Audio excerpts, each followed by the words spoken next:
meeting these people in DC, right? And you had never seen a woman or interacted with a woman on an emotional level outside of the cult. No, I hadn't. So tell us about that. So the first one was I ended up going to an awards dinner in DC for our company and a bunch of companies. And at that point, well, in the group, we didn't have jewelry or wedding rings. And when we left the group, we didn't have them for a period of time. So I'm going to work every day. Is it because of like pagan? They viewed it as like paganism type of thing? Yeah, waste of money. Idolatry and okay. Combination of the two. Go on. I ended up, some girl came down and sat next to me in the theater where we were and was like, "Hey, you want to go grab a drink?" And I was like, God "Sure." Damn. So we walked down the street on U Street. Jason get a little swag now all of a sudden. Slippy. Plopped down. And at some point during the conversation, I told her I was married, and she got up and cussed me out and all that. What the fuck is wrong with you? Yeah, but you had never had an interaction. Yeah. That was my first interaction. You didn't know if it was right or wrong. And I just sat there and laughed, and everybody at the tables around was staring at me, and they're like, "Good luck, dude, man. You're probably better off without that." And I was just like, "Hey," but at the same time, I was collapsing inside. Yeah, I was like, I finally got a little attention or recognition. The recognition and the attention that I got from my wife didn't mean a whole lot at that point. Because I felt like it was irrelevant because she was part of where I came from. Therefore, which was a separate irrelevant. Almost when I left my life, it was taken for granted. I was leaving her because of our relationship came from the group and was in it, and almost an arranged marriage. Wow. We started discussions after that point, and we talked about things, and we're like, our curiosity, our background, we're very open with each other. We decided ultimately to have an open relationship. We talked about swinging, and we thought it was a bunch of 50, 60-year-olds from wherever and druggies, and we're like, oh, that's probably not what we want. So we decided an open relationship was the way to go. We knew nothing about it. And we said that this is physical only. We'll always stay in touch with each other, no matter what we do. So you guys developed rules right from the get. We need to have some boundaries. A little bit of rules, but we had no idea what we were doing and getting into. It was like a small business starting with something. They have no idea. You were getting into something. We were looking to explore. No, I was. She wasn't. Oh, really? She was okay with me exploring. Because she was exploring life on the ground level of her personality, and I was exploring sexuality and everything else because I had no idea who I was and no basis of my being. No context. Yeah. You only dated one woman or was married to one woman. It had nothing. It had very little to do with the relationship with my wife, and more to do with my relationship with myself. That I had no relationship with myself. Yeah. So how can? Yeah, I know. I was know what you're nobody. Saying. Yeah. It's pounded into you that you are nobody from the time that you're born until whenever you see the light or don't. Yeah. You are nothing. You are nobody. Yeah. I deal with it to this day. My workshop today, the loving kindness aspect and that you deserve happiness makes me quake and shudder because I feel like I deserve everything horrible and awful. But I walked through that with that disposition through all of this. I ended up meeting somebody that during the open relationship time, ended up meeting somebody at the beginning of it in a work project, and we hit it off at our first meeting, and then we didn't see each other after, but we talked on the phone a lot, emailed a lot, texted a lot. Abby was aware of who she was, knew who she was, so even when we made our technical agreement for an open relationship, she said anybody but X, and I was like, okay, no problem. Of course it's her. But it was a big problem for me because I had this deep connection. Yeah. She knew I had an emotional connection. The emotional connection was the problem. It wasn't the physical connection. It was the emotional connection. Your wife is so sharp, dude. She was sharp. She's so sharp. She knew what was going on. She knew right away. She was wicked sharp. Yeah, wicked. To rise in the ranks, like. But she, talking earlier, like all of her, the way she conducted herself was with expertise and grace to the utmost. And it's like, where did she learn that? Yeah. It was instinctive. It was And I don't know where it came from, and I would say that instinctive excellence. she walked through life in the group different than I walked through life in the group. Her experience in the group was different than my experience in the group. Her parents were different than my parents. She had a different life than I had inside. So when we went outside, she almost became two different people to you. Like, you did not even, it was literally like a totally different. It was unrecognizable, and it was culture shock. In your own to home. me. In your own home. And also, in your bed. I felt like in your bed. me as a head of stranger. family is all of a sudden behind. You're sleeping with a stranger. Like we fucking left a cult together. And I don't know. But the stranger aspect wasn't a stranger because we were talking to each other about the stranger that was there. Oh. Like, we would talk about how strange things were that I felt that way. And I would be like, are you the stranger? Am I the stranger? Why is our relationship like this? Oh, so who's we were the stranger? So it was like That's being in a a relationship mind with switch. yourself where you're sitting there and your mind's talking to you Uh-huh. as if it's another person. Yeah. You're subconscious. You're subconscious / conscious. Yeah. And it just went on. And we didn't let go of each other to a degree. It ended up coming to a crux when a couple months later, the girl that I had done this project with, that she said anybody but X ended up asking me out for happy hour sometime. I also didn't know anything. I didn't know if someone was asking me out because we completed a kick-ass project together and knocked it out of the park in half the budget and double time and half the time, or is somebody hitting on me? And I told Abby, my wife, that I wouldn't see her, but I felt like at some point I owed something to this person. Yeah. Some closure. But really what right? I owed was some to closure. myself, that I didn't know anything about myself. Not even closure. They had desperately wanted to experiment and experience life. Yeah. Yeah. It was You wanted to learn deep like feeling that you wanted to learn these like, feelings and why you were having these feelings. That's a deep drive. But I also didn't want to walk away from my family and my relationship with my wife in Right. order to experience those, so we tried to do it together. That was the difficult part. There's people that have open relationships that are very successful at it. They just don't have a codependency emotionally with each other, where we very much had that with ourselves. So one day I decided that I was going to make my attempt at doing my dues and meeting the person, or attempting to, hoping she was too busy to meet me, and then boom, I was off the hook. But it was all my mental off the hook. I wanted to meet her.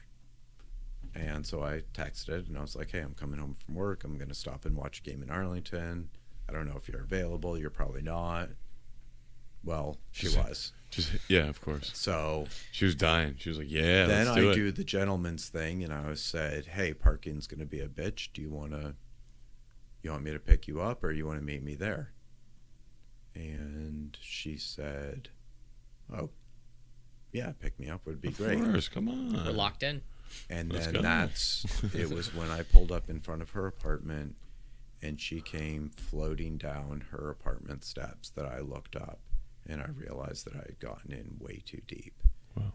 Deeper than what I was ready for, deeper than what I knew, and deeper than I could deal with. What about your wife? Was it something deeper that she... I didn't know or care at that point. I was going in, and I was going to pick up the pieces later, because I had to do this. Wow. For yourself. I didn't know what that was. Yeah. Pick But up I took the pieces next step. later.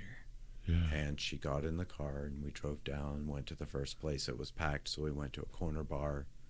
Ended up getting kicked out of there. Ask for forgiveness, not permission. And then we were on Arlington Boulevard, making out, doing all kinds of stuff half the night that I had never done ever with anybody besides my wife. Mm. And I dropped her off around 4 o'clock at her place, drove home. She texted me 20 minutes later and she's like, screw my roommates, come back over and spend the night. She knew that I had been married, but not that I was currently married and going home. Yeah. I went home to my wife, walked in. Abby turned the lights on at 5 o'clock in the morning and said, how was Sharp lady. And This is months later. This is months after she said to anyone but so-and-so. I sat down and I told her everything. And she said, I don't care about what you did. Yeah. It's how you felt. She knew that you were feeling for her. Yes. Damn. And she knew that all along. That ended up being a progression forward. That was a kind of a step where we ended up separating a little bit more.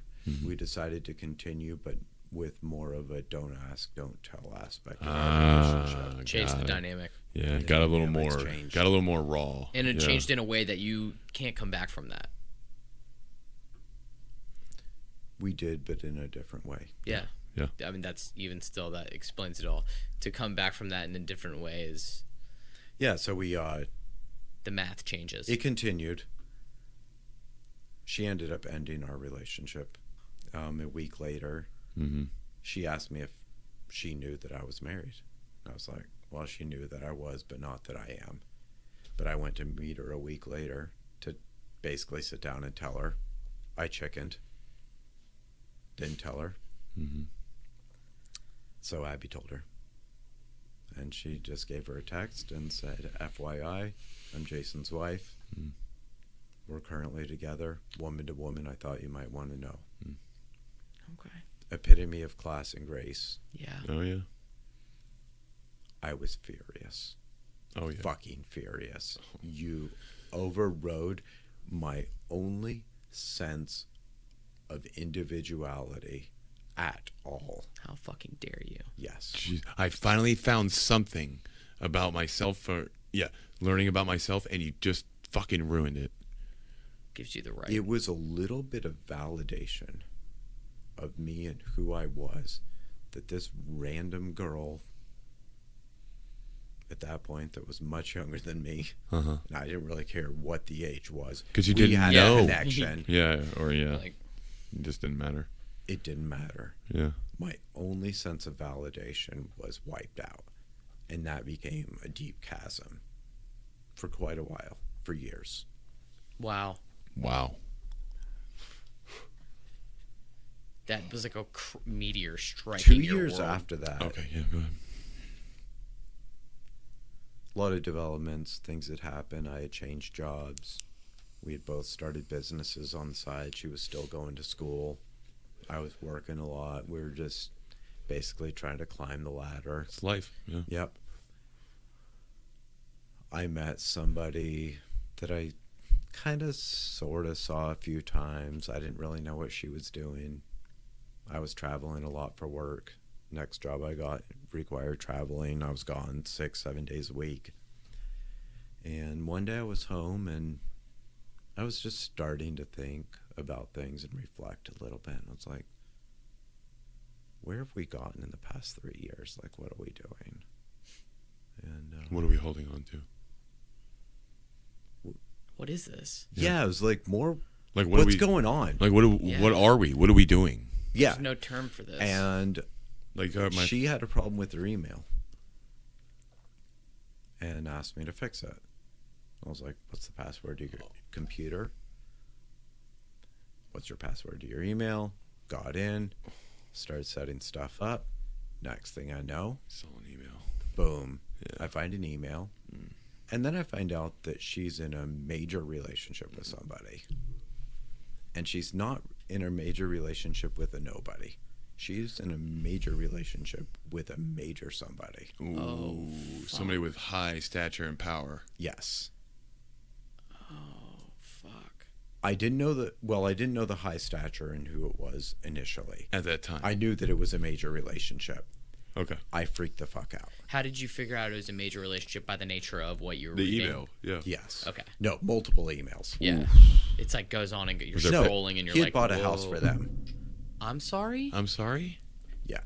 Bought a house for You mean them? to tell me What that this the she gave you the guilt trip about this woman This was years before, though, and she said, No, don't get she didn't involved. give me a guilt trip. Okay. She said that we made rules and I didn't play by them. Which you Okay. didn't. I didn't. And and what No, happened, she- But am I never- not mistaken? She just broke the rule? they'd already been broken. Yes. He'd And already when broken we them years decided before. to When he go So it into was a like- don't oh, ask, so- don't tell. yeah, It was okay. basically free reign. Got you. Sorry, I Yeah. mi- She I thought mixed in the my time travel- scale. No, it's all good. It's all Sorry, I good. missed It became a frontier. You were like, we've come to the edge of this, and then the rest was frontier, and they stepped off Yes. into the frontier, which was the don't ask, don't tell. You thought the frontier was them leaving the cult, becoming successful, life after that, but no. No, that This- was the frontier. This is the fucking She frontier. thought I was out banging the countryside Yeah. because I was traveling. Oh, Did she- wow. I was doing Did she virtually really? nothing. Do you know, did you guys have a conversation Yes. about that? Or, okay, wow. This So happened she in thought the- you were just whoring it up. You thought Yes. you Just were laying it fucking out, yeah. everything. And I just wasn't. laying pipe. and I wasn't. I can't I blame was her. still this delicate, fragile, little insecure thing. But remember, she was probably doing that on her. Remember when she probably was instilling that into your brain because of No, what she was looking for validation of worth that I wasn't giving to her because all she cared about was me and what I thought about her. And when she didn't get it from me, she ultimately ended up finding it somewhere else. And you She were out looking stumbled for your into it. own worth. Yes. You're out trying to, and her worth is through you and like how much you love her. And that's why it was always like, you can have this physical relationship, purely physical, but it may not be emotional because you and I belong to each other. And so that contract. Anything in our relationship that was detrimental was all me. And That's a I say big thing to that say. That's a pretty bold. unequivocally Hold on, that's a pretty bold and statement. sober. Okay. Yes. She made the best of everything and handled every aspect of what I presented with class and grace. Wow. All she wanted was my love and attention. That's it. She would stand by me, do anything, be anywhere for anything whatsoever, anytime. And was freaking hot and beautiful on top of it. So I find this train of emails. I lost my shit. Oh yeah, of course. The Like- fuck is this? Almost left at that point Mhm. completely out of my house and packed up everything and was like, I'm never going to talk to you again. Yeah. She was still my best friend and the person I loved most in the world. Yeah. And all I wanted inside was to be okay with being in love with her. She came home and I said, we need to have a talk. And got the kids to bed. We went out. She sat down and she said, so you found it. And Sharp as then- Did she set you up though to find it? Did that ever? No, it wasn't intentional, but she said when she realized that I would probably find it, she was okay with it. Okay. Maybe when she said She fix was your like, email. I'm not going to try to stop Yeah. what's happening from happening. What's coming? This train's Yes. falling off the tracks, but I'm not going to try to help it. No, she hoped that it would restabilize. And this would be the moment that things would get set. So she said, so you found it. Yeah. We talked deeply. And I begged her at that point to end it. And that all I wanted was to be with her. You want to? That I did want her to be my wife, but that I didn't know a lot about myself. And I wasn't willing to make a whole lot of commitments other than to be open and honest with her about everything. she said she would end it and would be completely transparent. The relationship had to stay inconspicuous because of the nature of who it was with. Okay. How did she meet this person? It was online, but the person was married. Uh-huh. 2 high-profile people. And the agreement was essentially that if either one of the rocky relationships on either side ended, the other one would leave, and they were ready to start their lives together. Got it. Wow. Very tacit understanding of a very high stakes. So much on the situation. line. Yeah. It didn't matter. I'll just leave my Yeah, family. but you even leave this your person, family. I've talked to this guy Oh, whoa. a number of times. Is he okay now? A little disconcerted. The story plays on about this a little bit. Yeah. The next weekend, this is 3.5 years after we left the commune that this happens. And we went to Alexandria, got the kids covered, stayed with a sitter, and went to spend the weekend.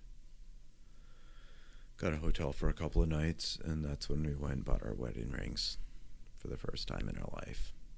Even that was extremely difficult, walking into a jewelry store, having been married for 12 years, Yeah.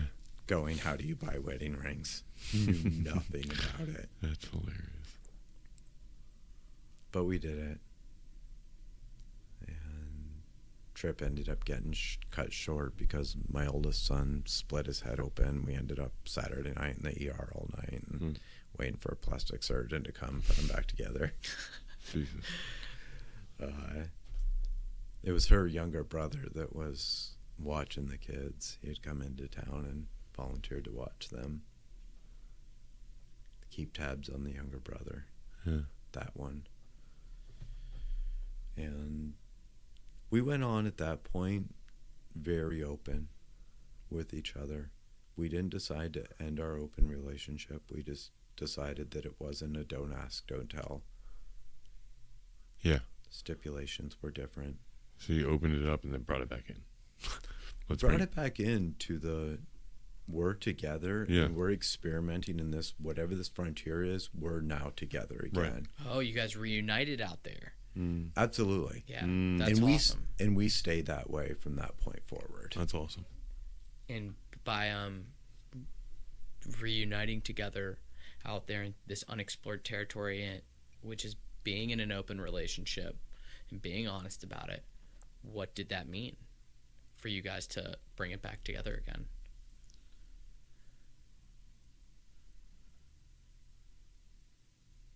It meant different things at different times. She was becoming a stable individual with self-worth, and I wasn't. Still no. No. Still not. I was constantly looking for attention and validation anywhere besides her. I liked what I had there, and I knew that it was ultimately what I wanted, but it didn't give me anything because it was her. And I discounted what came from her because she was who she was, because it was part of where I came from. That's deep. It's hard to explain the dynamics of that. No, I get you. Internal psychological. That's a really immensely complex. That's a really intricate spider web there. Books and books and books could be Right. written on that. So you guys, But we went forward, and you had relationships with other people, or a little, hooked up yeah, a with. little bit. I ended up meeting somebody that ended up having a girlfriend kind of for a couple of years. Abby ended up meeting her family. It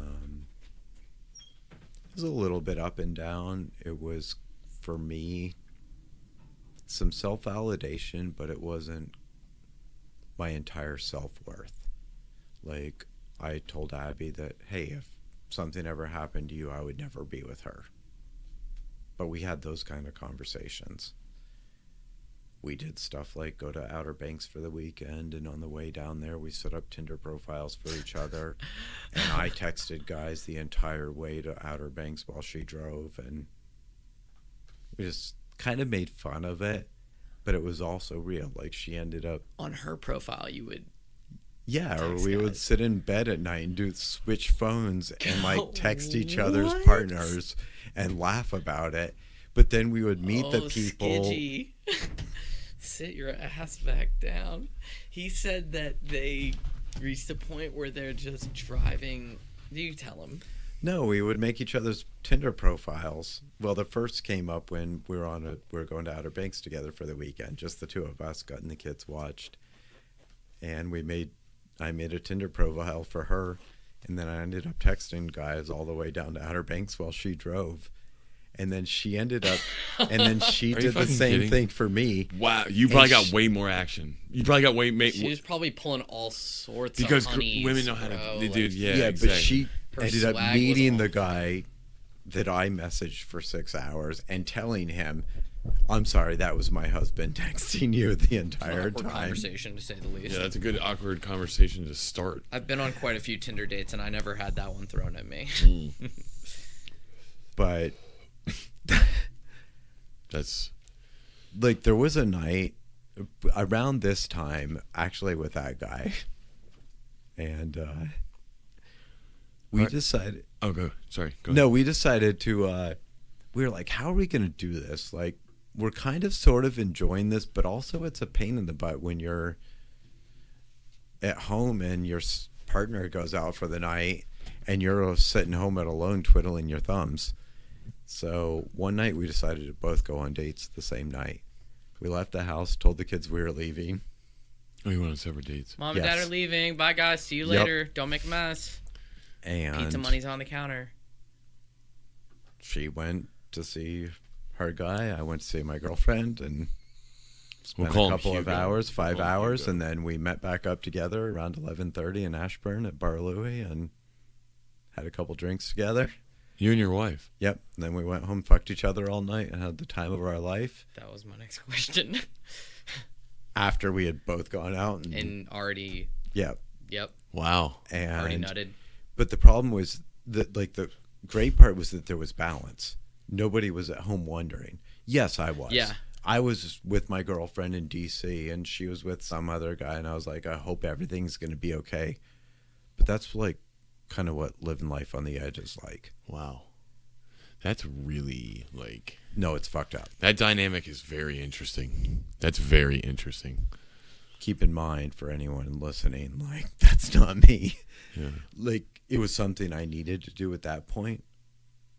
I felt like I needed to do at that point. Yeah. I mean, I you wish guys, I had done something different or had a different, or You lived in the extreme, in somewhat of an extreme situation, is at least to a lot of society. For sure, dude. And to come out into regular society, it makes sense for you to take it to those extremes. You're like, where did the edges of this reality Exactly. begin to fold? but Where does everything's. it begin to melt? But you're not looking back on anything. Everything is forward, Now in trying to front of figure you. shit out. You've Boom. got nothing of relevance to you don't. base Well, you anything don't have time. off of. You don't have time to think about the past. No, You have- everything's there's right there in there's front so of you. many new stimuluses No, everywhere. you left the past. Like, Yeah, You it's gone. fled the Yeah. past. You don't have that ran past. away from right. it. it's a got black and white book. You're living in color now. You're like, Can I ask you what happened to your wife? So about a year or two after that, we ended up buying a house together. 6 years after we had left the group, I went out on my own entirely. I started a company on the side, and doing pretty well. Doing well enough. I was doing okay, but I was like trying to take all the shortcuts to climb the ladder. I was like, I want my kids to have That's that. They need to have admirable. the best schools. They need to be here. I need to do this. I need to do that. I need to Right. have cars. I need to have vacations. Learn Like, very quickly. like and trying to, and I didn't know where I was going. I was just scrambling up. Well, I ended up getting some project, little bit of a landfall project, made a ton of money on it. nice. Found a house I wanted that was way above my pay grade. We ended up buying it, figuring it out. I hired a financial advisor who gave me a bunch of bad advice. And Shout out to financial advisors. yeah, I bought $1 million house, 11 acres of property. How much house? $1 million. Okay. Put 300,000 down. More money I had seen in my entire life. Yeah. Those are big numbers. That's a big number. Yeah. 11 acres backed up to the country, in-ground pool, massive hot tub. You had how much money when you guys left the cult? We didn't go over this, but I know it's a little bit of like 100,000 in debt. You were negative 100,000, and Yeah. you just put down $300,000. 6 years later. 6 years later of your own money. You slept in a bakery with rats when you left Yeah. the group. Now Yeah. you just bought a house worth $1 million in 6 years. We're just showing. Yeah. I just wanted to. I don't even know what that is myself now. See, I just want to show you. Just throw that out there just for talking everybody. binary, but binary Yeah. still adds up to something. You went from 100. But that was like our family. Like, it was like, okay, boom, it's our place. This might be a little bit of a reach, but we'll be okay. Things might get bumpy for a little One bit. thing at a time. One step at a time. Well, we got there. Yeah. We're like, okay, even if we don't have furniture or anything else, we got our place and like we can live here. I wanted land. I like the ideal. We're outside Leesburg and Beacon Hill. We're like in the richest neighborhood in the country. Like, Beacon Hill. You have a house in Beacon Hill? well, I did. Wait. So Skidgy's upset. And then Intermission for Skidgy's. we're starting to do all don't know kinds if of you can things. I see it. bought my I'll show you first it. nice car. Oh, it's like if you get signed to the fucking NBA, dude. Yeah, it's like dude. you're You legit- like No, that was it. That Yeah, was like what it was. I went down to finally BMW and made it. Yeah. We've bought an made M it Series convertible out of the hood. and like We fucking handled this shit. But had you, at this time in your mindset, had you found your self-worth? Or were you still reeling? my self-worth came from anything that I could do or get. Had nothing So to this do was building self-worth with for you. No, it was going exactly against my self-worth. Got it. That's what Yet I I was That's what I looking wanted and to bring craving up. for it. That's what I wanted to bring up. I was looking for self-worth everywhere. Yeah. When I drove off the lot It can with be my addictive. first BMW and brought it home to her. Oh, that's a great feeling, isn't it? But No, Is it though? No, that's what I'm looking saying. back, But we like- see it. People see it as such a great, fulfilling, The self-worth. successful, This will define me. materialistic. This will open If everybody up. sees this, they're gonna know I'm such a great, like, I have a fucking powerful. house in Beacon Hill. I Yeah. have a Mercedes Benz. But it wasn't about that for you. and it wasn't even what that got for me. Like a month later, after I bought that car and we had lived in our house, I drove down into Leesburg one night and I was in despair. Like I was going, I've done all of this and I'm fucking miserable as shit. Like completely miserable. And I stumble into some bar in Leesburg and I plop down at the counter and there's a bunch of guys there and then there's this one like freaking hot blonde beautiful girl and I didn't even care. I was like, just sat there, couple shots of beer, went out, got in the car, getting ready to drive off, and the passenger door opens and she jumps in and I was like, the fuck are you doing here? You need a ride home? Let's go. She's like, what's under the hood? I was like, I don't know, twin turbo V6, 600 horsepower, you want to see? She was like, no. Not that hood. the other hood, yeah. Yeah. Catch my innuendo. Did you even talk to this girl before? Yeah. At the bar? No. Yeah, that's what I was. No, so we went to another place, had a couple of beers, and then we fucked all night in various places. Fornicated. Yeah. Went home, got nothing from it. Other than a little bit of like, oh, she's probably 21. It's a bit of a madness there. Yeah, that was a little It's a of bit a, of like a loss. It was of an reality. epiphany. Yeah. Total epiphany of just It's like you're lost in the world and you just get this opportunity and you're like, yeah, fuck all it. the things that you think are supposed to be part of life, I wasn't enjoying. Yeah. Like I was doing it, and it was like And it's- experiences. It wasn't. But there was nothing I don't fulfilling. even know if I would. whatsoever. You weren't I getting- would- I you weren't would getting like any that affirmation situation, from though. it. It's so reckless and like just. I don't know. It's reckless, but you don't know when it's an exploration in a frontier that you're completely unaware of. There's no experience, there's no vantage point, there's nobody telling you anything, much less anybody you would listen to. Wow. Like, my parents didn't tell me about that shit. Yeah, no, far from it, dude. And nobody at that point, like, I was like solo writer. So you guys. So you get back to the house. Yeah. And Abby was like, how was your night? I was like, I don't know. Some girl jumped in the car, fucked her all night. And it was kind of, and she's like, did you like it? And I was like, no, I didn't. I really didn't. And so I'm sitting there with a person I love to death, telling them about the person that I had sex with all night, saying it was miserable, but I didn't know how to connect in that moment. Like there was. So we decided around that time that our open relationship was kind of not really working out. Yeah. So we did some research. Guess what we came up with? Swinging. Yeah. Lifestyle. Yeah. We realized that it wasn't a bunch of fat druggies from out in Boondockville. Yeah. We realized that. Really attractive people. Yeah. Well, like, we ended up at all the top lifestyle I mean, I'm parties just being in real. DC and with people worldwide. when cocaine doesn't work for you, try some heroin. Yeah. Straight into the main This was you were vein, literally like, just like, we just Kind put out of. this fire. the like underworld of Gotham City opened Yeah. up for you guys, and you're welcome into this gilded doorways and shit. You're like, oh damn, this is And you actually just see pretty all these nice. shiny walls. No, and we beautiful weren't. Everybody's people. So we beautiful, never did this this. Westworld. And Like, yeah, you're walking in, this lady's like this, blows you a kiss. She's super you're hot. like, this is super sexy. We're in Virginia right now. Like, this Yeah. isn't even LA. No, we didn't do that. It was all of that.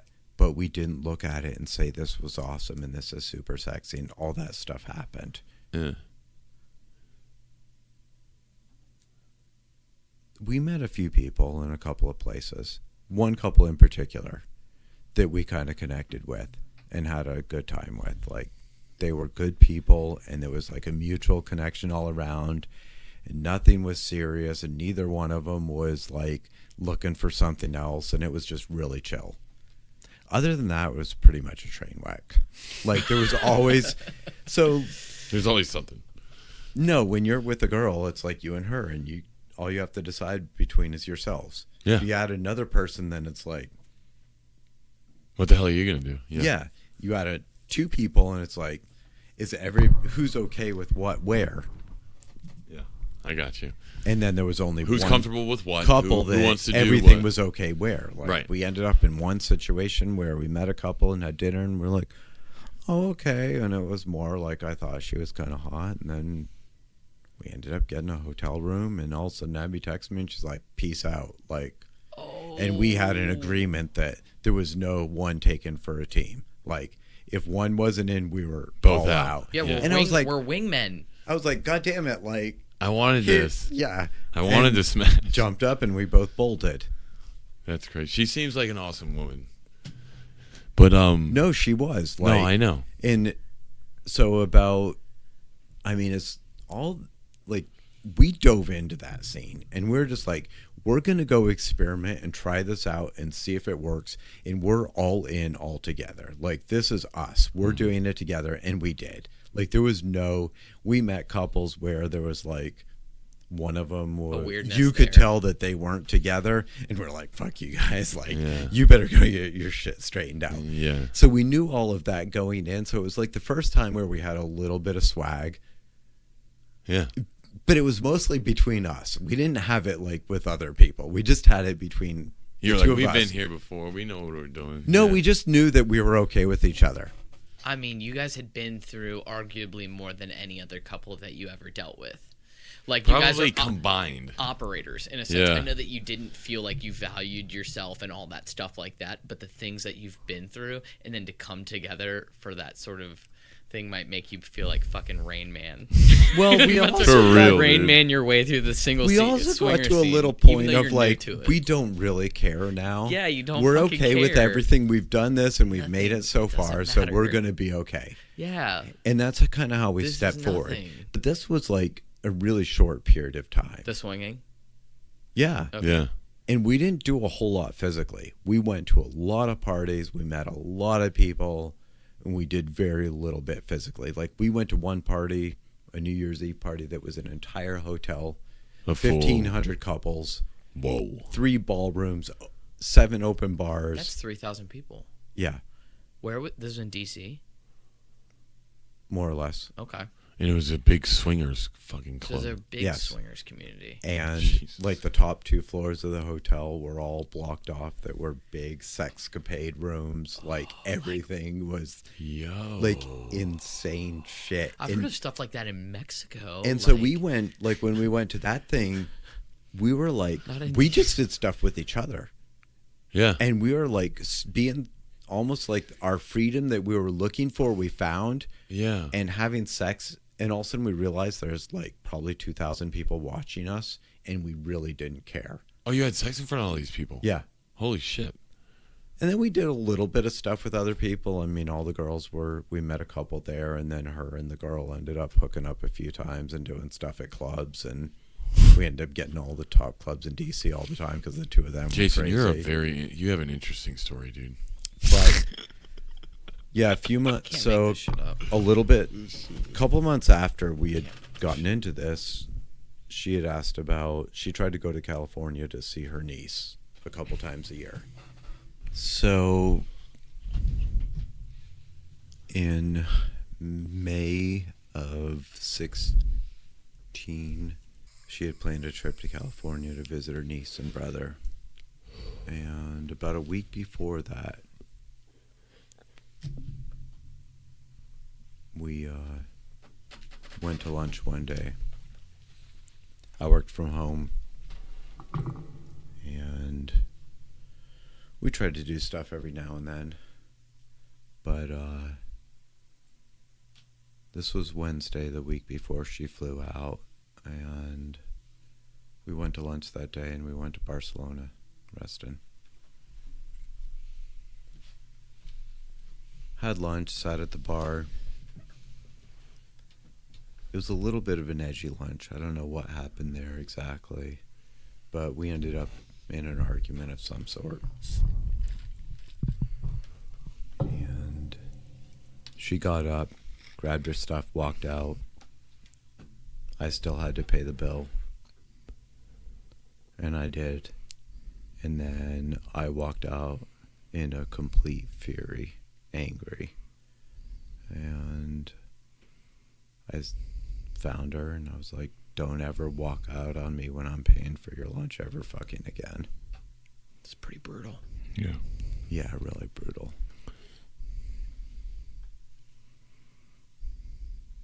The problem was that I didn't like getting walked out on. Yeah. And I didn't know what was going on inside of me. We got in our car, M4,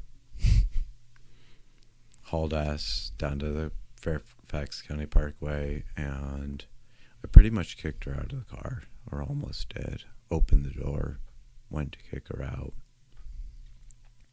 Of a moving car? Yeah, we were at the red light, Yeah. moving a little bit. It's more the mental state of being where I was at. Yeah.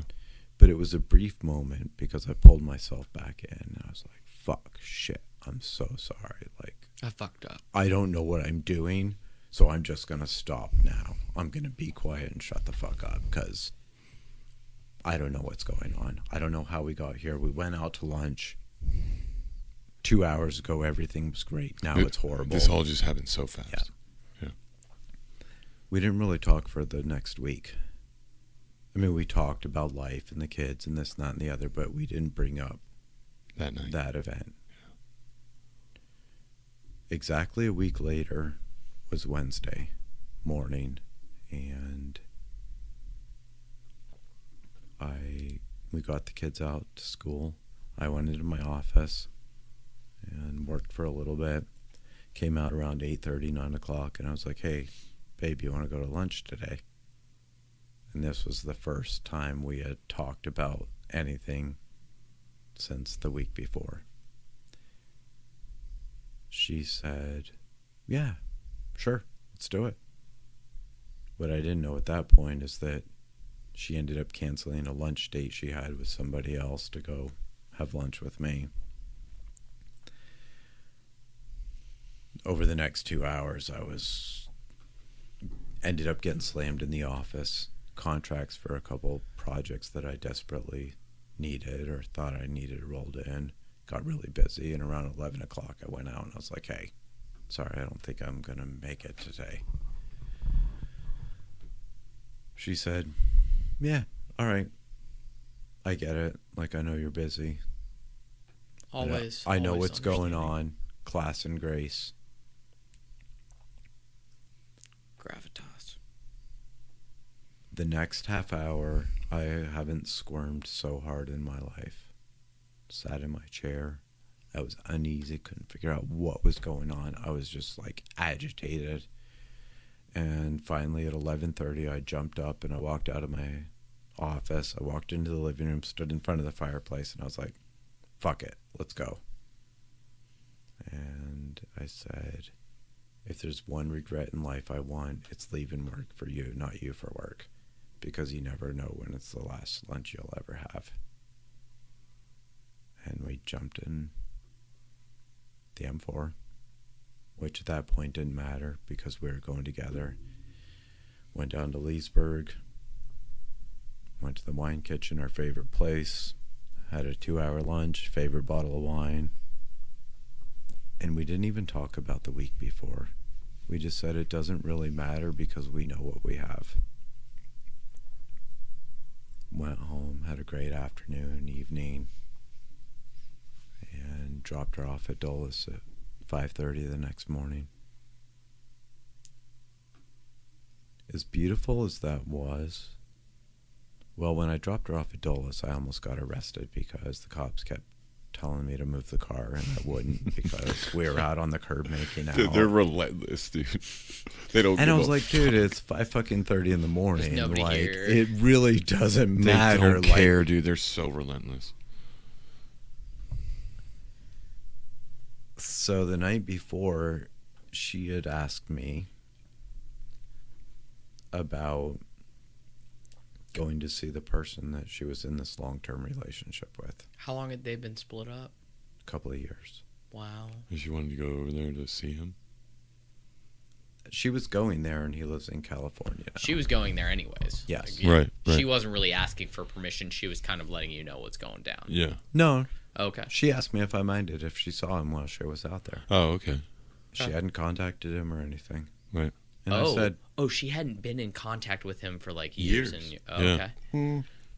Possibly. no, off and on, but I knew about whatever it was. It was Okay. pretty Oh, open. what you're saying is you knew about it. Like Yeah. you knew. Okay. And she was like, hey, what do you think about me seeing him while I'm out there? And I was like, yeah, absolutely. And I guess we still, and I told her that I might see somebody on Saturday. Mhm. So we made arrangements, and yep, she flew out, and I ended up seeing him, spent Friday night with him, Santa Cruz, and at a resort out there, and Saturday I met some girl and we went to wineries and fucked in the vineyards all day. And I was texting Abby about it. Like, we had this like really, like, our open relationship or whatever it was in touch at that point. And Saturday, I guess, we were at the vineyards and the wineries, and she had seen the guy Friday night and spent the night with him, and then was going to see her brother on Saturday morning and spend the weekend with him. On Saturday, my daughter had a field trip at school, So I took her, dropped her off. Or her friends took her to the thing, and I was going to pick her up later. Anyway, around 1 a.m., 12:30, 1 o'clock Eastern time, in the midnight, I drove to pick up my daughter from school, and I called Abby, and we talked for like half an hour while I was driving out to the school, and she was telling me they were getting ready to go out for the evening, and I was like, yep, I'm picking up Shara and headed home, and kids are good, can't wait to see you tomorrow. And then I got to the school, and conversation ended. I picked up Kashara, and I remember I texted her, and I was like, damn, I had like, I don't know how many school buses just showed up and unloaded at 1:30 in the morning with middle school kids. This is like really bizarre. Mm-hmm. Even though it was a new experience for my daughter, it was also for me. Mm-hmm. And I said,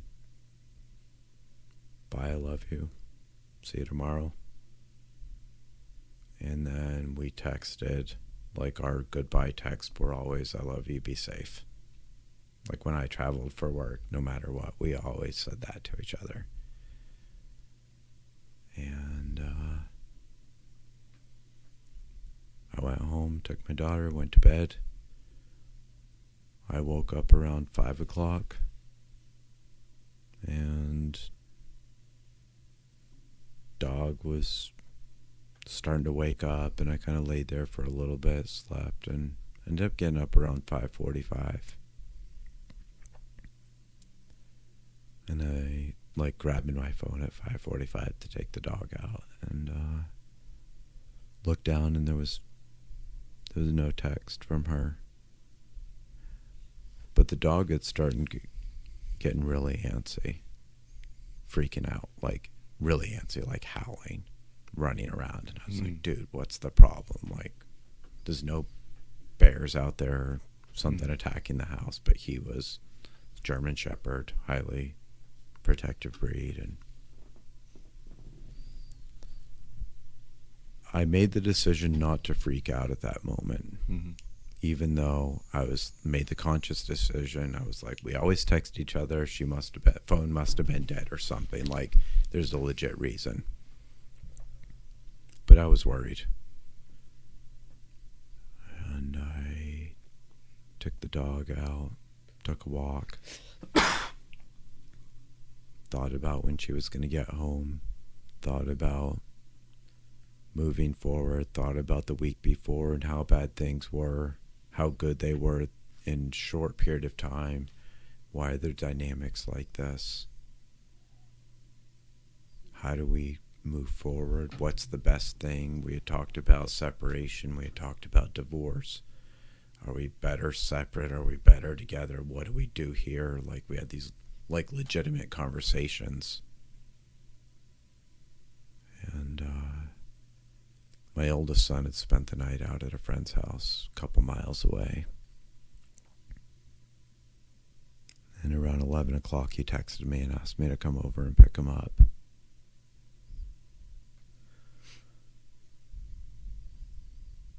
Around 11:10, 11:15, I texted him. I was like, hey, I'm leaving now. I'll come pick you up. And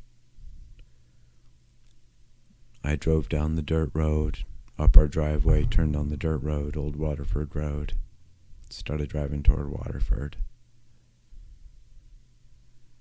And I asked myself, what if things really aren't okay? And in the middle of that question, my phone rang. And it was her dad.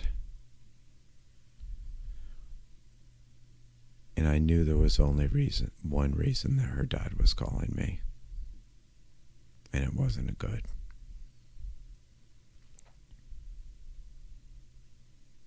He asked me if I was driving. I said yes, and he said, you should pull over.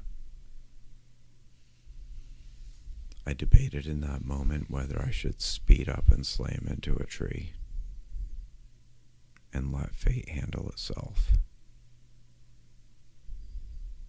But I pulled over, he told me that there had been an accident and she was dead.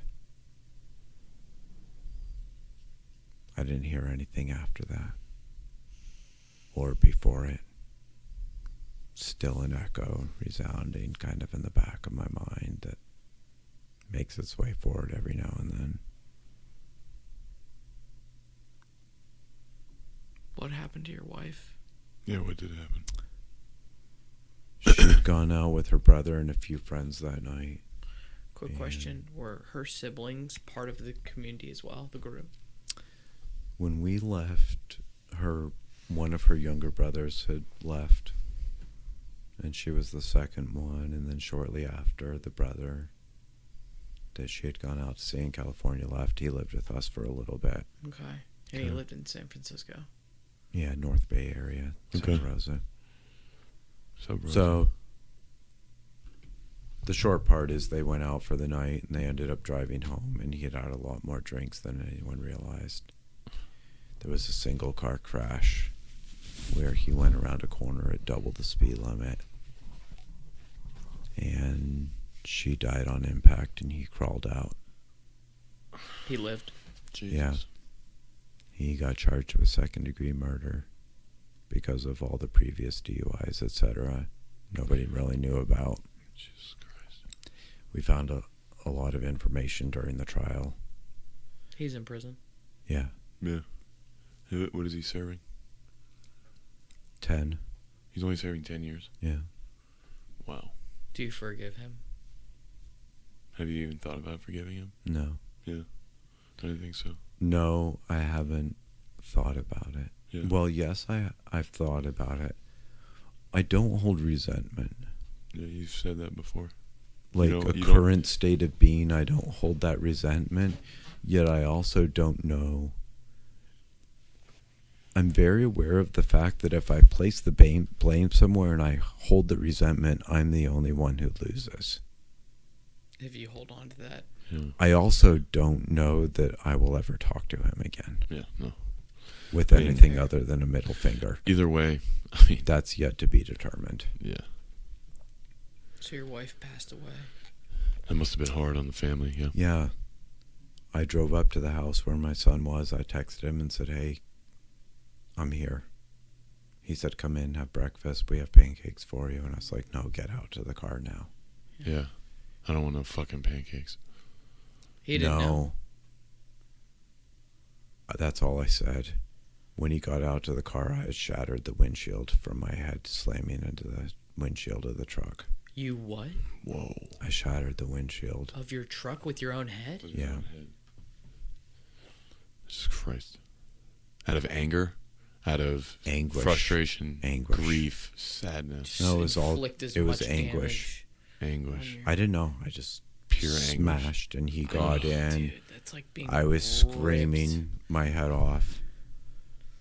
Hysterical. Oh, yeah.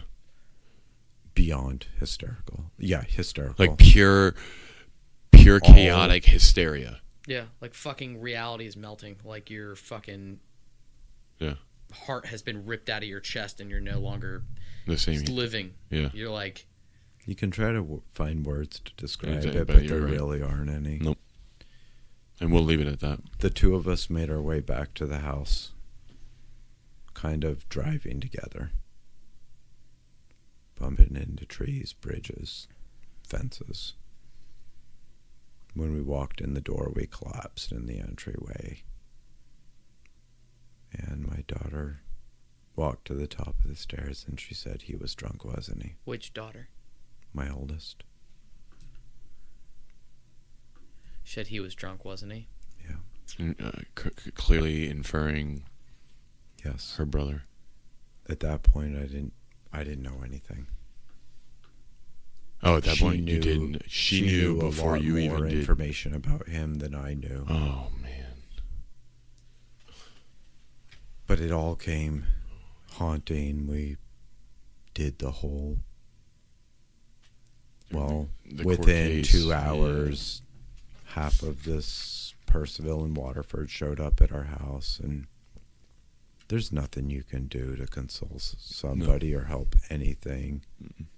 It's I'm dismal. a firm believer of that as well. Yeah. It's something you got to work through yourself. Yeah. Yeah, you can. Nothing anyone says or does or It's your own because I journey. can relate to the loss of my mother.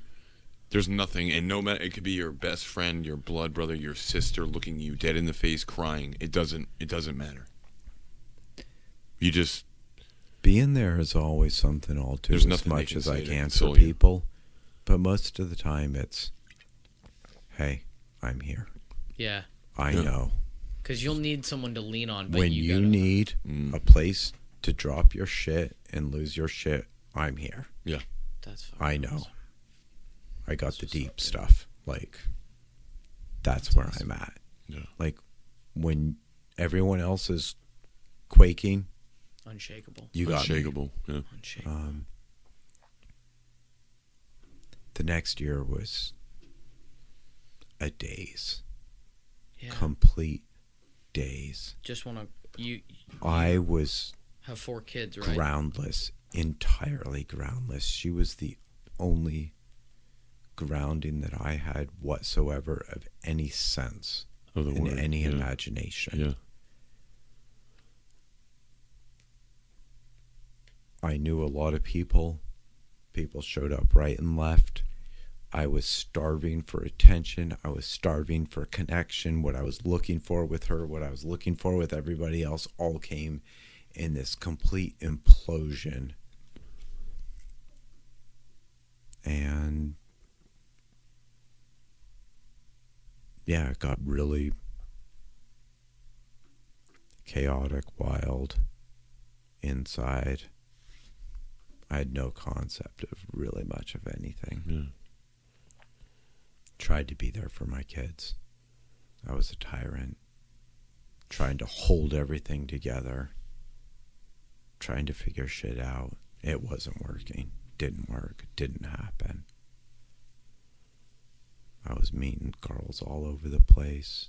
Doing anything. Trying to find some Trying to sort fill of... that void, that gap. Not the void between her and I. No, It was no, the no, gap that I had inside. That's what I'm saying. That I was still gap- looking Well, for. the gap Yeah. had become a black hole. Yeah. It was swallowing you. Yeah. That's exactly what it was. It was a black hole. I wasn't saying the gap between you and her. I was saying the gap in you. But it Yes. started as this thing, which was a missing link in your identity, or perhaps Yeah. a couple, and it always persisted through The pieces. through line of your Yeah. life. It starts as an identity, and then it carries on in your relationships, whichever ones you have. Yeah. Which played out. I- And there's absolutely. some poor people that I met that were like really nice women, girls during that time, and Didn't I was go- a train wreck. Yeah. I can relate. Complete train I wreck. can fucking relate. I think During the next year, different things happened. We had some epic parties at our house. My oldest was 14, 15, running back on the football team, fairly popular. Our house was the place to be. Yeah, you're like, oh, yeah, okay. There was some epic parties that I came home to, had no idea For, like, what high school going kids. on. Yeah. And I didn't know what was going on. I had never been to high school. I didn't know how to govern or monitor anything. Yeah. I was trying to let stuff happen and, Be responsible. No. yeah, be responsible Oh, really? at the same time is really convoluted. Yeah, Yeah. Convoluted is Yeah. the word that adds Yeah. it all up. and it's Some It's a really good word. yeah, fucking it's really down. shit went down during that time. My daughter got raped at a party. Your eldest? Yeah. Fucking Christ. Jesus. We didn't even Fuck, know what to dude. do at that point, like how to charge the kid. She's going to school with the kid. Fuck. I didn't even know, like, the wherewithal to know what was going on or how to deal with it or what Like to you said it do, before, you didn't know how to govern it at all. or how to pick up the pieces that were falling faster than I could count them. Yeah. Just falling. You were just incinerating, like just In the meantime, my younger daughter dwindling away. was dealing with Disintegrating. eating disorder. I put everything into her to help her. Therapy. She was in and out of hospitals, mental hospitals, tried. Did everything. I knew at that point. The one thing I didn't do, I wasn't there for myself, so I couldn't fucking be there for them. I was still there, but I was this hollow shell. She knew it somehow, because pretty sure she's been around a few times before, and this isn't her first rodeo. But we had gone, it was almost a year after my wife had passed, and it started getting to the point of thinking, wow, we've survived a year. I don't know how, but we fucking survived. Exactly. Yeah, you don't. And one night I decided to have family dinner.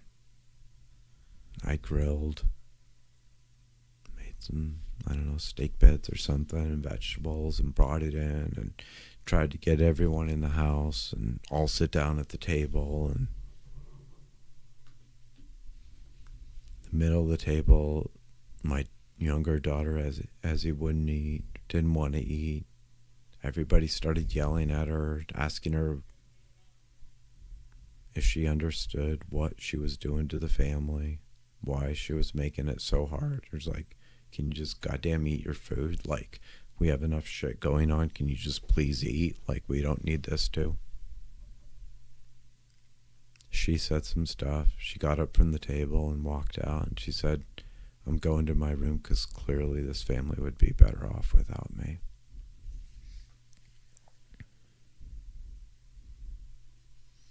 And I thought about it, and I got up, went in my office. About an hour later, she brought down a card. She wrote some stuff in it. She said, I didn't mean what I said there. We talked for about an hour.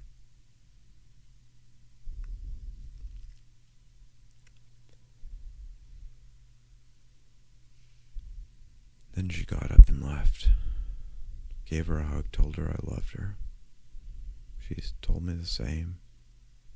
We're really good friends. Her brother came in. She went out to talk to her older brother. They went off. I ended up going to bed later. I got up in the morning. I had an 8 o'clock meeting with a CPA, trying to pick up the pieces from my collapsed business. Everything that had gone wrong on that side. I went to wake up the kids. My older daughter was awake. My younger son was. My older son lived in the basement, had his own space. I went to wake Ezzy up.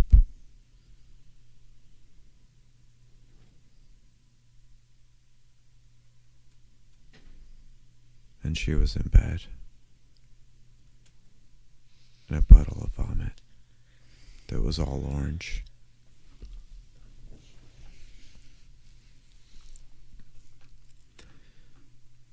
I went and grabbed her older sister and thought she had drank a bunch of grapefruit shandies. So we picked her up, carried her into the bathtub, pulled her sheets off, we cleaned her, but she wasn't responsive. I was numb, thought she was drunk out of her mind. Put her back in bed, kept her sister from school. I drove to Fairfax to meet with the accountant, talked to him about it a little bit. Around 11:30, Shara texted me and said, as he's not waking up, I think something's wrong.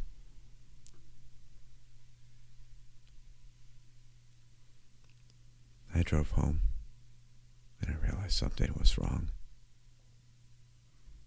Really wrong.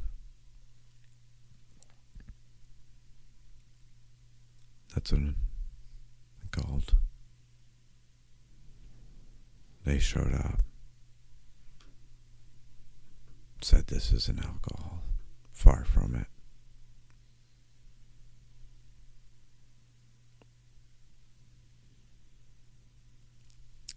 2 days later, we're in the ICU in Fairfax. There's been no response. There's up and downs. Mostly downs. They had done more than was ever warranted.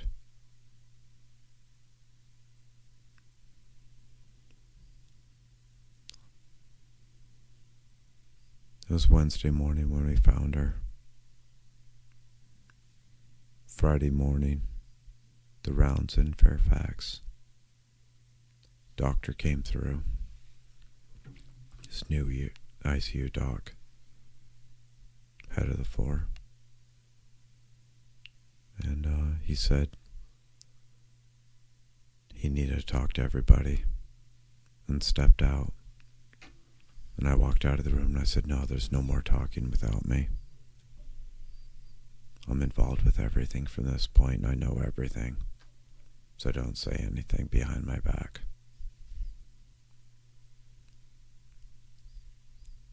Everyone looked at each other nervously.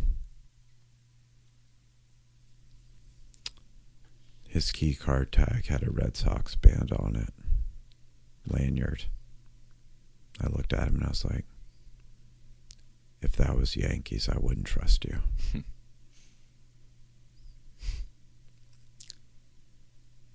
Everybody got like really weird and awkward and nervous when I said that. Yeah. And he was like, dude, the Red Sox rule.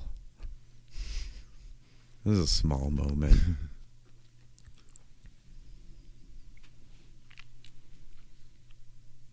But it was one that I needed. Because it was the fucking Yankees, I wouldn't have been able to handle that. Small thing meant a lot. Yeah. Day went by.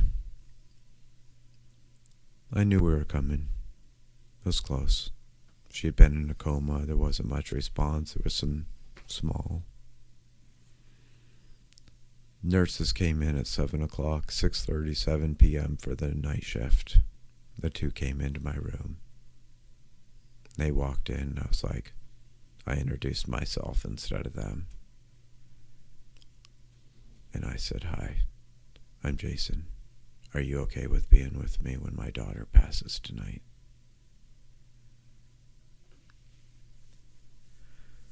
And they said, yes, that's why we're here. Because we're the only two that's okay with that. And nobody else could handle it.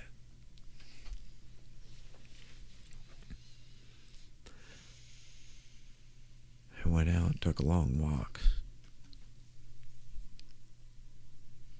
I knew they meant what they said. I don't know their names. I know what they look like. I've met one of them again. Came back a few hours later. Took a nap. One of Abby's best friends came in for the evening. Sat with Azzy. I knew it was going to be a long night, and I knew I needed, if nothing else, I needed fortitude. I needed to fucking have my wits with me in that moment if I hadn't had them at any time before.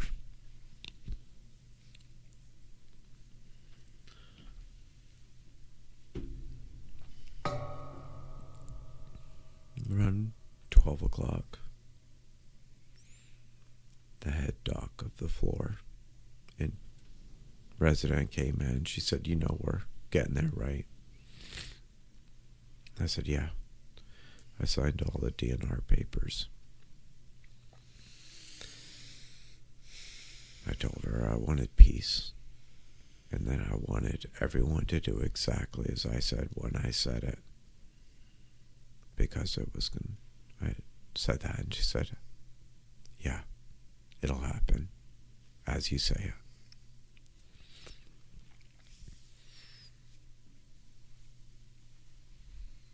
Around 1 o'clock, I went in, sat down with her.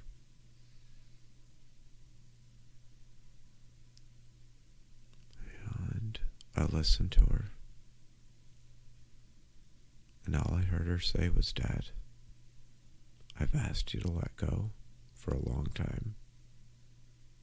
I need you to start letting go. And this is it. picked her up in the bed and I put her in my lap.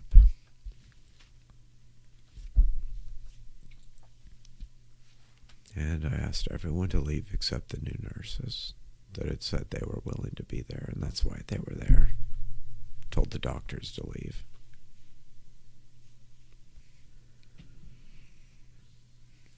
And the beeps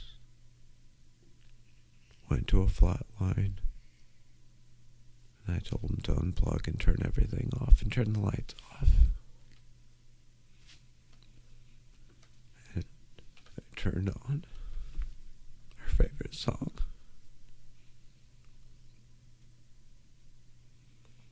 And I held her and listened to her heartbeat. The last one. The last breath. As Oblivion by Bastille played. And the nurses pulled their eyes out. I did too.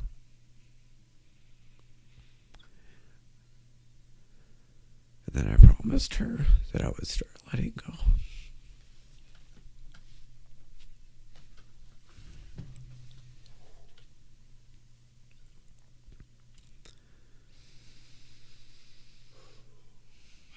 Life's taken some turns since then. Can I ask you a question? What did she do? What did she die of? She took 500 ibuprofen from the drugstore. Wow. Wow. Jason, you know, it's very unusual for us to be left speechless on this show. Or bewildered. Just absolutely just floored. And this story that you've just told us and all the stories, and I had, you know, that I just want everybody to know that that's actually how I met you. And it was one of the first stories you ever asked me or told me about. It was all about a bracelet that I wear, and it says "fuck cancer," and it's actually a bracelet my co-host Tyler Schedule gave me because his mom died of cancer after a 6-year battle. And I wear that, and it's people ask me about it all the time, and you asked me about it, and you told me more or less about the same story that you just shared with us about your daughter, and that was the very first thing I ever knew about what you were going with. Damn. And Jason, it moved me as much then as it did right now, probably more this time, because I know you a little bit better. And I had never heard that before. I'm really sorry for your loss. Yeah, dude, that's... And I wouldn't apologize willy-nilly. No. You know, for so many of those things. And it's really deeply a tragedy what happened with your youngest daughter. Yeah. You know what isn't, though, is that humanity has this beautiful means of responding to tragedy. Oh, yeah. Bouncing back. Like we get an glimpses organism of healing it. itself. Exactly. We come together in moments of tragedy, Yeah. both Yeah. outside of ourselves and within ourselves. We come to moments of clarity. Utter True despair. clarity. True clarity. Utter despair brings us, or can, to beautiful places. Unfortunately, it can. Yes. But there's a beauty. But we can take But there is. Yeah, you can take it. the pain and suffering that's grouped up within one's soul, can turn them inward and disillusionless forever, or their deepest compassion can be ignited and come out, Wow. and they can become a completely different person Yeah. for the better of humanity. Do you still believe in the beauty of life even after losing two of Two. your biggest anchors? Your wife and your youngest daughter, who was a lot like Your Your wife. wife. Do you still believe in it?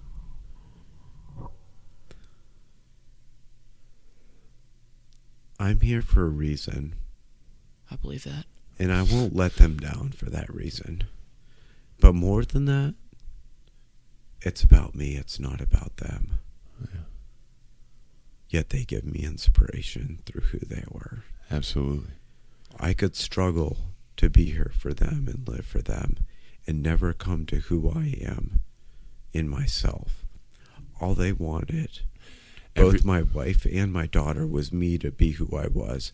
My wife desperately sought for it. My daughter said, just let go, just let go. They just loved you so much.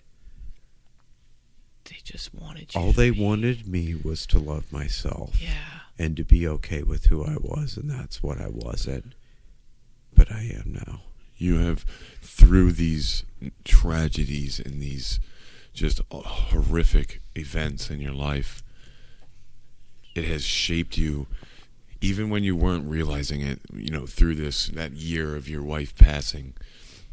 These tragedies, they were molding you, and it seems like, I mean, at least in my viewpoint, it has turned you into the person that you have been trying to achieve. Yeah. If you didn't, I haven't asked you yet, but if you didn't believe in your own self-worth, you wouldn't still be alive. Yeah, you wouldn't make it. Yeah. You wouldn't make it. You We wouldn't wouldn't be having this conversation. Yeah. So there's two reasons I struggled after my daughter passed with wanting to be alive myself, or a reason. I have 3 children that I live for. But I've come to learn that it doesn't mean anything to live for them and not be here for myself. That's the first thing. Wow. And until I'm here for me and present with myself and okay with myself, I would never be okay with anything outside of myself, and starting with my children. I've been fortunate enough to have stumbled upon paths that have led me, I would say, to greater places, but all that really is just being okay with who I fucking am. Exactly. Inside, at the end of the which day, is really all who I was looking for. You can fucking criticize me and a lot of decisions I've made. It's available. All the pot shots are there. yeah, throw the shots at me.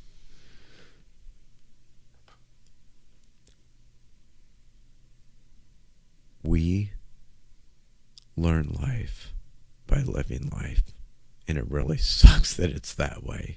Yeah. And for some people, it happens really fucking differently than other people. And you know what? We don't get the fucking choice of what happens where, but we do get the choice of what happens now and what we do with what we have now. And that's what I'm willing to deal with. And that's what I aspire to do and to be, is here now with what I have now. Yet, the fortitude of some of that comes from the people that have loved me the most that aren't here now. It adds to me and it gives me inspiration, but it's not who I am. Who I am was everything. I just didn't know it before. All of the shit happened. I don't know why the shit happened, but it did. And I can't change that. But I can be an awesome person when I walk out of the door today and greet people. And I can be a different person when I drive down the highway, and I can smile at people instead of giving them the fucking middle finger when they cut in front of me. And I can look at somebody in Starbucks and smile at them, or I can pay for a drink, or I can be at the grocery store and wave at a little baby in the stroller, even though my daughter says I'm a creep. You can do things that make other people's lives happy. You can do things that are okay with you. And ultimately, the best thing you can really do is just fucking be you. Jason. Thank you for joining us today. Thanks a lot, man. I mean, you're a strong dude, and we already knew this. But the adversity that you've been through is like I can't even wrap my brain around it, honestly. And the dude that I'm sitting to next to right now, you, man. I mean, the fact that you're still alive through all of this and have this new outlook on life is really fucking impressive. It's profound. I just really wanted to say that. It's profound. And thank you for sharing your story. Yeah, Jason. You know, what you just shared with our audience and what you share with us is the very foundation of this show. It's one of the reasons why I ended up wanting to create this show, and Tyler and I did. After I told him what I had learned from a guy that I met 1.5 years ago on a snowy day in my bar, and some of the stories that he told me, and I told him that there were more of these stories out there, and they exist, and they need to have a platform, and they need to be shared, and people need to be made aware of the elements that play in our lives and the way they play out. It's important. Storytelling is important for a reason. But Jason, did you enjoy coming on the show today? I did. you Absolutely. This Good. is something that Dave, you and I have talked about for quite a while. Yeah. I've considered about how much to open, and I've really made a conscious choice that this is something that I want to do, I need to do. And in my path forward, owning who I am, who I was, and who I will be is all a part of who I am today. I couldn't say it any better, brother. I couldn't either. Any of it. All right. Well, folks, as always, thank you for joining us. And my name is Whiskey Dave. My name is Double Agent Skidge. Stay frosty, stay sharp, but most importantly, stay intangible. This show was written and produced by David McFarland and Tyler Skidgel. Special thanks to our editor, Charlie Ross. If you want to stay in the loop and not miss out on when the next adventure is happening, follow us on Instagram, Twitter, and Facebook at Intangible Adventures, and subscribe to us wherever you listen to podcasts. And if you have an extra moment, please rate us and review us. We would love to hear your feedback about what you think about our show. You can also email us directly at secretrecipe@intangibleadventures.com. As always, thank you for joining us on our latest Intangible Adventures, and we'll see you guys next time.